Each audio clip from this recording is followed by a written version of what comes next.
নমস্কার। আজকের নিবেদন আরও সত্যজিৎ বইটি থেকে সাধন বাবুর সন্দেহ গল্পটি। 40 বছর বয়সে লেখালেখির জগতে আবির্ভাব সত্যজিৎ রায়ের। তারপর তিনি থেমে থাকেননি। তাঁর প্রতিটি রচনা চমকপ্রদ, বিস্ময়কর, ভিন্ন স্বাদের ও বৈচিত্র্যের। একটির সঙ্গে আরেকটির তুলনা চলে না। সত্যজিৎ রায়ের লেখা গল্পটি পাঠে শান্তিনাথ কুণ্ডু। শুরু করছি আজকের গল্প, সাধন বাবুর সন্দেহ। সাধন বাবু একদিন সন্ধ্যাবেলা কাজ থেকে ফিরে তার ঘরে ঢুকে দেখলেন মেঝেতে একটা বিঘত খানেক লম্বা সরু গাছের ডাল পড়ে আছে। সাধন বাবু পিটপিটে স্বভাবের মানুষ। ঘরে যা সামান্য আসবাব আছে, খাট, আলমারি, আলনা, জলের কুজো রাখার টুল, তার কোনোটাতে এক কণা ধুলো তিনি বরদাস্ত করতে পারেন না।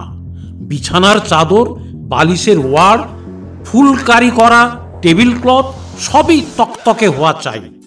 এতে ধোপার খরচটা বাড়ে, কিন্তু সেটা সাধনবাবু গা করেন না। আজ ঘরে ঢুকেই গাছের ডাল দেখে তার নাক কুঁচকে গেল। পচা! চাকর পচা মনিবের ডাকে এসে হাজির। বাবু ডাকছিলেন? কেন, তোর কি সন্দেহ হচ্ছে? না বাবু, তা হবে কেন?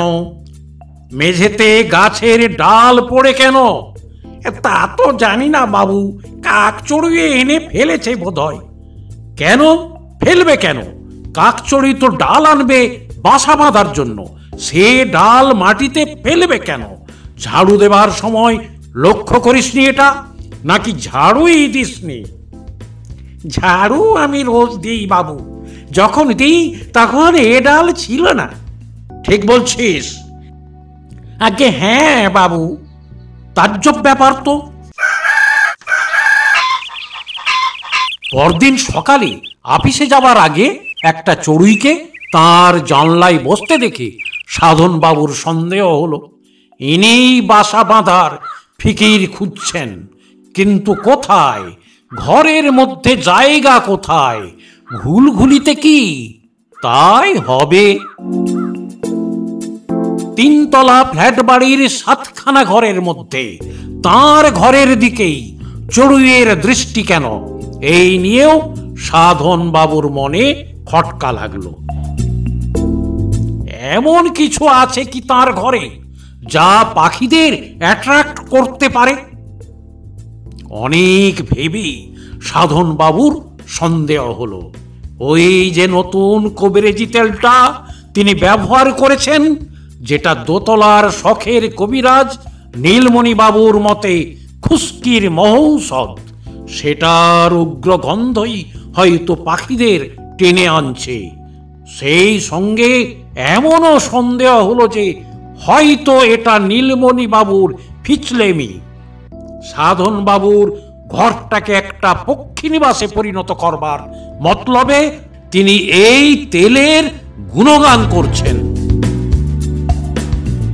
আসলে 17-2 মির্জাপুর স্ট্রিটের এই ফ্ল্যাট বাড়ির সকলেই সাধন বাবুর সন্দেহ বাতিকের কথা জানেন এবং আড়ালে এই নিয়ে হাসি ঠাট্টা করেন।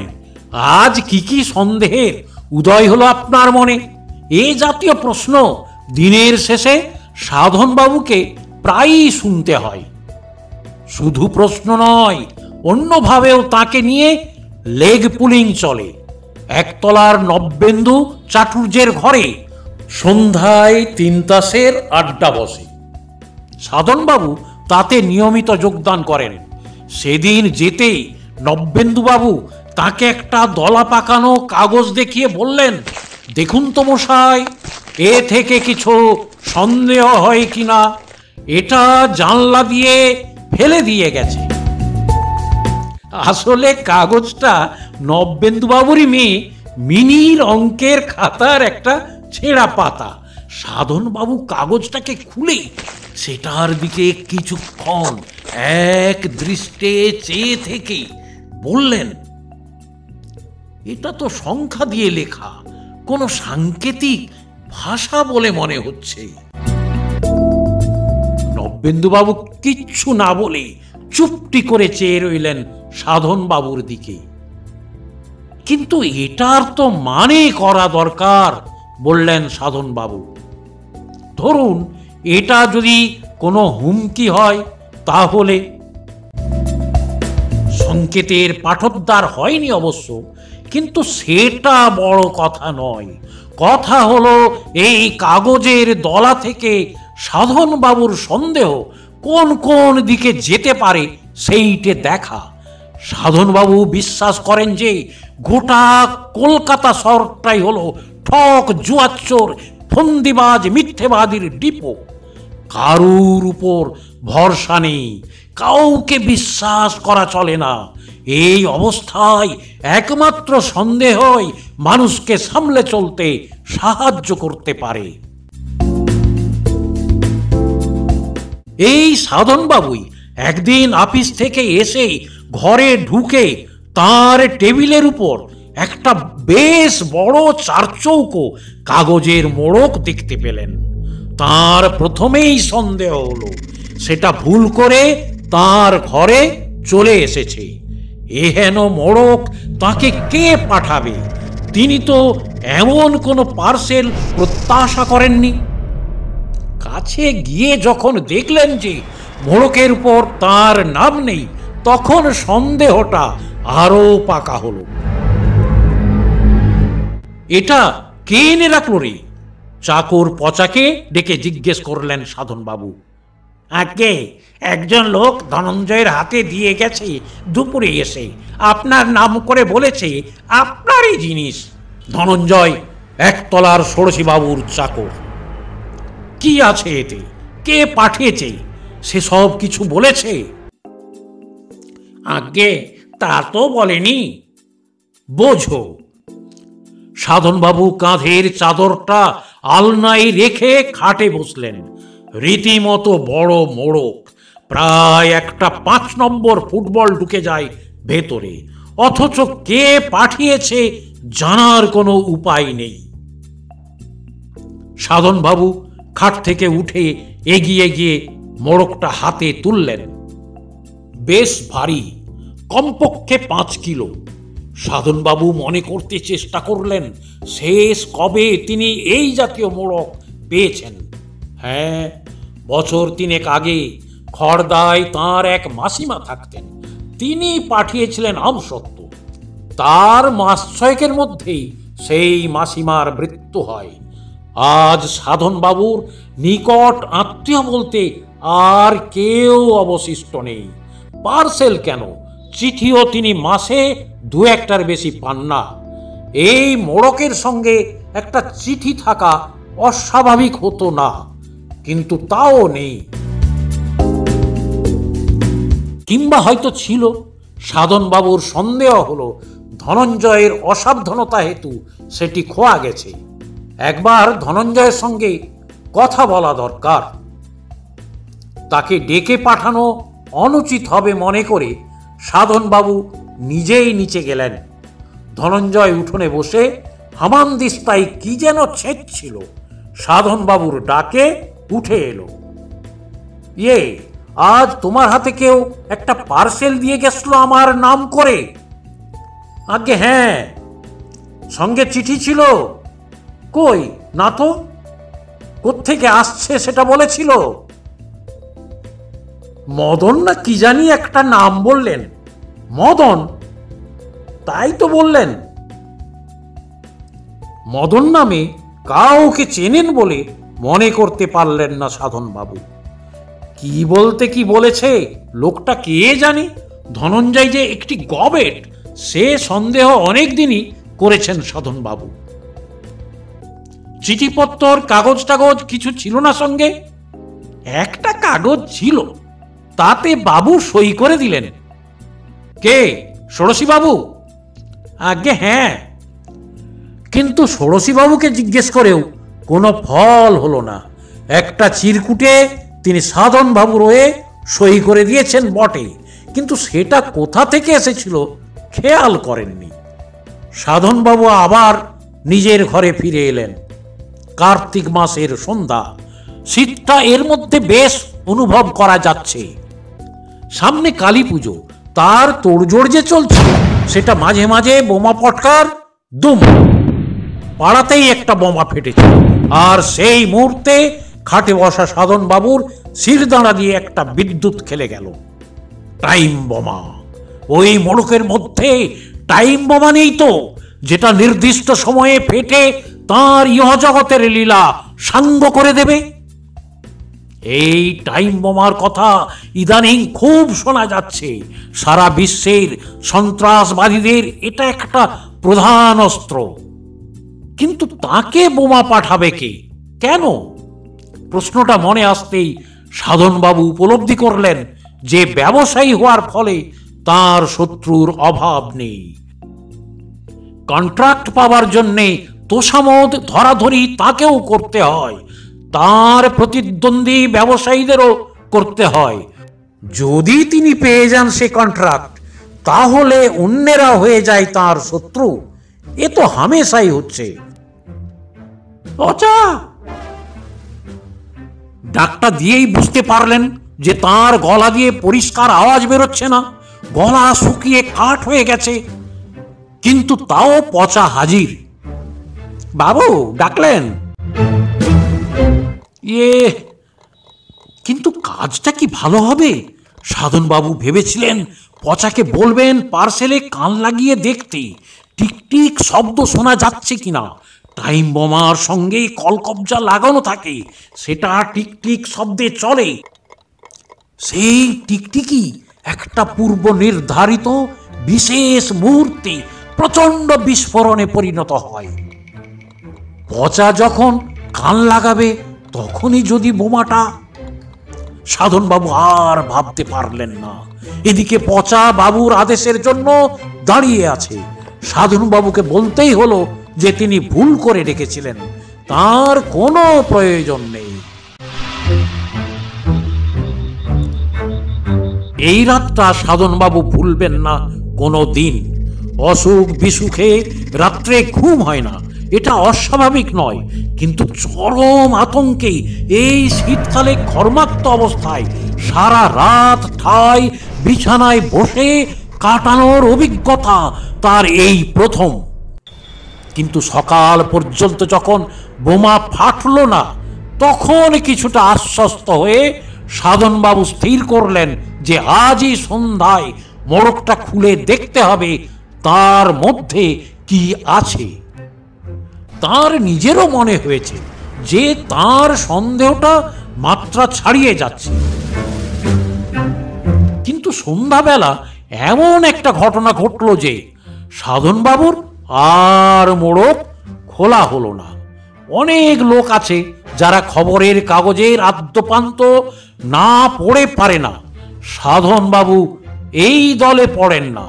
প্রথম এবং মাঝের পাতার খবরগুলোর শিরোনামায় চোখ বুলিয়েই তার কাগজ পড়া হয়ে যায়। আজও তার ব্যতিক্রম হয়নি।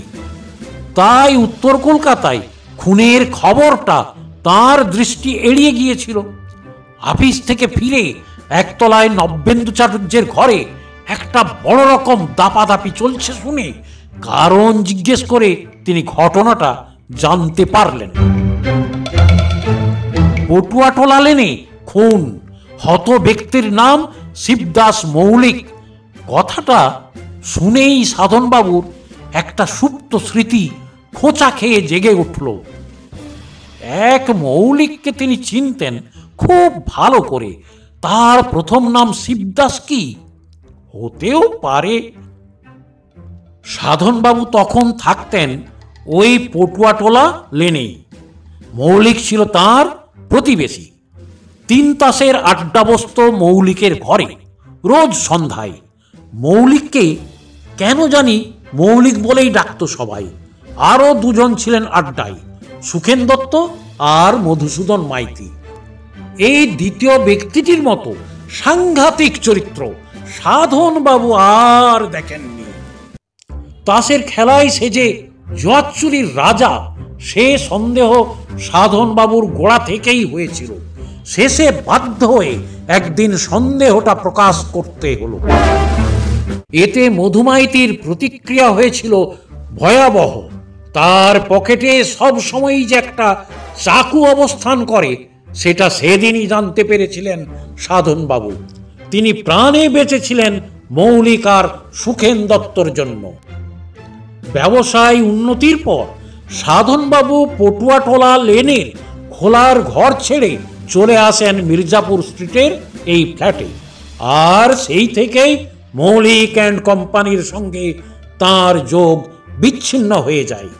তাসের নেশাটা তিনি ছাড়তে পারেননি, আর সেই সঙ্গে তার সন্দেহ বাতিকটাও। কিন্তু অন্য দিক দিয়ে পরিবর্তন হয়েছিল বিস্তর। পোশাকে পারিপাট্য, বিড়ি ছেড়ে হুইল সিগারেট ধরা, নিলামের দোকান থেকে মাঝে মাঝে শখের জিনিস কিনে এনে ঘর সাজানো, পেন্টিং, ফুলদানি, বাহারের অ্যাস্ট্রে, এ সবই গত 5-7 বছরের ঘটনা। এই খুনের ঘটনার শিবদাস মৌলিক যদি সেই মৌলিক হয়, তাহলে খুনি যে মধুমাইতি সে বিষয়ে সাধনবাবুর কোনো সন্দেহ নেই। খুনটা কিভাবে হলো সাধনবাবু জিজ্ঞেস করলেন। নৃশংস, বললেন নব্যেন্দু চ্যাটার্জি। লাশ শনাক্ত করার কোনো উপায় ছিল না। পকেটে একটা ডায়েরি থেকে নাম জেনেছে। কেন কেন শনাক্ত করার উপায় ছিল না কেন? ধর আছে, মুড়ো নেই, শনাক্ত করবে কি করে? মুড়ো নেই মানে? মুন্ডু ঘেচাং। জোড়া হাত মাথার উপর তুলে আবার ঝটিতি নামিয়ে এনে খাড়ার কোপের অভিনয় করে বুঝিয়ে দিলেন নব্যেন্দু চাটুর্যে। খুনি যে কোথায় সরিয়ে রেখেছে মুন্ডু, সেটা এখনো জানা যায়নি। খুনিকে সেটা জানা গেছে। 3 তাসের বৈঠক বসত এই মৌলিকের ঘরে, তাদেরই একজন বলে সন্দেহ করছে পুলিশ। সিঁড়ি দিয়ে 3 তলায় উঠতে উঠতে সাধনবাবু অনুভব করলেন যে তার মাথাটা ঝিমঝিম করছে। সেদিনের ঘটনা চোখের সামনে জলজ্যান্ত দেখতে পাচ্ছেন তিনি।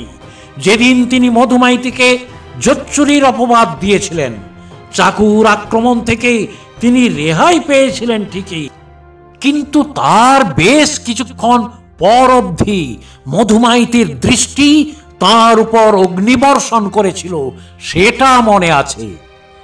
আর মনে আছে মধুর একটি উক্তি, আমায় চেনো না তুমি সাধন মজুমদার, আজ পার পেলে, কিন্তু এর বদলা আমি নেব, সে আজই হোক আর 10 বছর পরেই হোক। রক্ত জল করা শাসানি। সাধনবাবু ভেবেছিলেন পটুয়াটোলা লেন থেকে পালিয়ে বেঁচেছেন, কিন্তু কিন্তু ওই মোড়ক যদি মধুমাইতি দিয়ে গিয়ে থাকে। মদন, ধনঞ্জয় বলেছিল মদন, ধনঞ্জয় যে কানে খাটো সে বিষয়ে কোনো সন্দেহ নেই। মধু আর মদনে খুব বেশি পার্থক্য আছে কি? মোটেই না। মধু অথবা মধুর লোকই রেখে গেছে ওই পার্সেল, আর সেটা যাতে সত্যিই তার হাতে পৌঁছই তাই চিরকুটে সই করিয়ে নিয়েছে। ওই মোড়কের ভেতরে রয়েছে শিবদাস মৌলিকের মাথা। এই সন্দেহ সিঁড়ির মাথা থেকে তার ঘরের দরজার দূরত্বটুকু পেরোবার মধ্যেই দৃঢ়ভাবে সাধন বাবুর মনে গেঁথে গেল। দরজা থেকেই দেখা যায় টেবিলের উপর ফুলদানিটার পাশে রাখা মোড়কটাকে। মোড়কের ওজন এবং আয়তন দুই এখন স্পষ্টভাবে জানিয়ে দিচ্ছে তার ভেতরে কি আছে। বাবু দোরগোড়ায় এসে থেমে গেছেন দেখে পচা কিঞ্চিত বিস্মিত হয়ে দাঁড়িয়ে ব্যাপারটা দেখছিল। সাধনবাবুর প্রচন্ড মনের জোর প্রয়োগ করে বিহল ভাবটা কাটিয়ে চাকরকে চা আনতে বললেন। আর আজকে এসেছিল আমার খোঁজ করতে? কই না তো। সাধনবাবু অবশ্য সন্দেহ করেছিলেন পুলিশ হয়তো এরই মধ্যে হানা দিয়ে গেছে। তার ঘরে খুন হওয়া ব্যক্তির মুন্ডু পেলে তার যে কি দশা হবে সেটা ভাবতে তার আর এক দফা ঘাম ছুটে গেল। গরম চা পেটে পড়তে সামান্য বল যেন ফিরে এলো মনে। যাক, অন্তত টাইম বোমা তো নয়। কিন্তু এও ঠিক যে এই মুন্ডু সমেত মোড়কটিকে সামনে রেখে যদি তাকে সারা রাত জেগে বসে থাকতে হয় তাহলে তিনি পাগল হয়ে যাবেন। ঘুমের বড়িতে ঘুম হলো ঠিকই, কিন্তু দুঃস্বপ্ন থেকে রেহাই পাওয়া গেল না। একবার দেখলেন মুন্ডুহীন মৌলিকের সঙ্গে বসে 3 তাস খেলছেন তিনি, আর একবার দেখলেন মৌলিকের ধড়বিহীন মুন্ডু তাকে এসে বলছে, দাদা, এই বাক্সে প্রাণ হাঁপিয়ে উঠছে, দয়া করে মুক্তি দিন আমায়।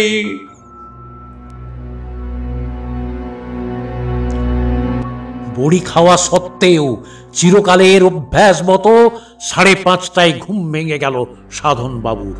হয়তো ব্রাহ্ম মুহূর্তের গুণেই সংকট মোচনের একটা উপায় সাধন বাবুর মনে উদিত হলো। মুন্ডু যখন তার কাছে পাচার করা হয়েছে তখন সে মুন্ডু অন্যত্র চালান দিতে বাধাটা কোথায়? তার ঘর থেকে জিনিসটা বিদায় করতে পারলেই তো নিশ্চিন্তি। ভোর থাকতেই অন্য কাজ সারার আগে বাজারের থলিতে মোড়কটা ভরে নিয়ে সাধন বাবু বেরিয়ে পড়লেন। প্যাকিংটা ভালোই হয়েছে বলতে হবে, কারণ ভিতরের রক্ত চুইয়ে থাকলেও তার বিন্দুমাত্র বাক্স ভেদ করে বাইরের কাগজে ছাপ ফেলেনি। বাসে উঠে কালীঘাট পৌঁছাতে লাগলো 25 মিনিট। তারপর পায়ে হেঁটে আদি গঙ্গায় পৌঁছে একটি অপেক্ষাকৃত নিরিবিলি জায়গা বেছে নিয়ে হাতের মোড়কটাকে সবেগে ছুঁড়ে ফেললেন নদীর মাঝখানে। ঝপাত, ডুবুস। মোড়ক নিশ্চিহ্ন, সাধন বাবু নিশ্চিন্ত। বাড়ি ফিরতে লাগলো 35 মিনিট। সদর দরজা দিয়ে যখন ঢুকছেন তিনি তখন ষোড়শীবাবুর দেয়াল ঘড়িতে ঢং ঢং করে 7টা বাজছে। আর সেই ঘড়ির শব্দ শুনেই সাধনবাবু মুহূর্তে চোখে অন্ধকার দেখলেন। একটা কথা হঠাৎ মনে পড়ে গেছে তার। কদিন থেকেই বারবার সন্দেহ হয়েছে তিনি যেন কি একটা ভুলে যাচ্ছেন। 50-এর পর এ জিনিসটা হয়, এ কথা নীলমণিবাবুকে বলতেই তিনি নিয়মিত ব্রাহ্মী শাক খেতে বলেছিলেন। আজ আধ ঘন্টা আগেই বেরিয়ে পড়তে হলো সাধন বাবুকে, কারণ যাবার পথে একটা কাজ সেরে যেতে হবে। রাসেল স্ট্রিটে নিলামের দোকান মডার্ন এক্সচেঞ্জে ঢুকতেই এক গাল হেসে এগিয়ে এলেন মালিক তুলসীবাবু। টেবিল ক্লথটা চলছে তো? ওটা পাঠিয়েছিলেন আপনি? বারে, আমি তো বলেইছিলাম পাঠিয়ে দেব, সেটা পৌঁছায়নি আপনার হাতে। হ্যাঁ, মানে আপনি 500 টাকা আগাম দিয়ে গেলেন, এত পছন্দ আপনার। আপনি পুরনো খদ্দের, কথা দিয়ে কথা রাখবো না? তা তো বটেই, তা তো বটেই। দেখবেন ফার্স্ট ক্লাস টাইম রাখবে ও ঘড়ি। নাম করা ফরাসি কোম্পানি তো, জিনিসটা জলের দরে পেয়ে গেছেন।